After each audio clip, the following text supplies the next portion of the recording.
Je vous le disais en titre, pendant la période du confinement, près de 7000 contraventions pour violation du confinement et du couvre-feu ont été dressées sur l'ensemble de la Polynésie par les forces de l'ordre. Des amendes allant de 16 500 à plus de 80 000 francs.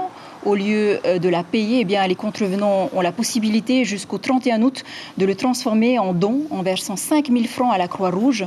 Thomas Pison, merci d'être avec nous sur ce plateau. Cette formule est une main tendue aux contrevenants. Est-ce que vous avez eu beaucoup de gens qui se sont manifestés? Alors pour l'instant, nous n'avons pas de chiffres très précis.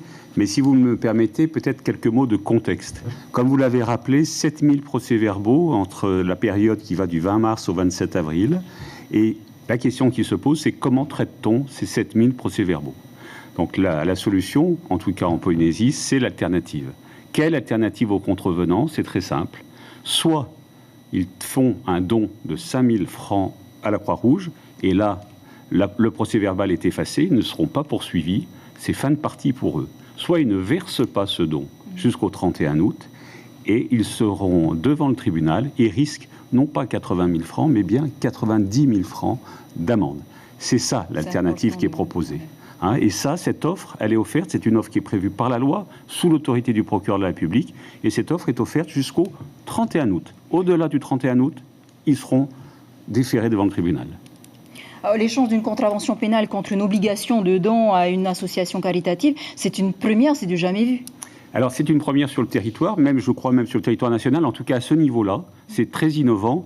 Et peut-être pour être très concret, imaginez que vous ayez été arrêté au bord de la route parce que, oublieuse de l'heure, qu'à 10h du soir vous étiez encore à l'extérieur, vous êtes arrêté. Un gendarme ou un policier dresse un procès-verbal. Et là, c'est important, parce que je crois que ce qui perturbe les personnes, c'est qu'il n'y a pas de copie du procès-verbal qui est remise aux contrevenants. C'est prévu par la procédure, il n'y a pas besoin de copie. Donc les gens repartent, ils ont l'impression qu'il ne s'est rien passé puisqu'on ne leur a pas remis un papier. Mais attention, ce n'est pas parce qu'ils n'ont pas eu de copie de la procédure qu'il ne faut pas payer l'amende. Donc ça, c'est très important. Deuxième point très important, c'est qu'ils ne recevront pas de convocation ni des gendarmes de la police, ni du procureur de la République. Donc, à partir du moment où ils savent qu'ils ont été contrôlés, ils doivent faire une démarche volontaire et se rapprocher de la Croix-Rouge, soit par chèque, soit par don. Et dans ce cas-là, ils vont à Pirée et déposent 5000 francs. Mais j'insiste, je me permets d'insister lourdement. C'est pas parce que les gens n'ont pas eu une copie de leur PV qu'il ne s'est rien passé.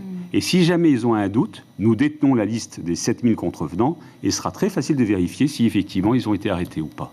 Je profite de votre venue, Monsieur le procureur général. Un nouveau ministre de la Justice est en place, Éric Dupond-Moretti, ex-avocat. Parmi les réformes qu'il envisage, il veut l'indépendance du parquet. En quoi est-ce que ça pourrait améliorer le sort des justiciables polynésiens?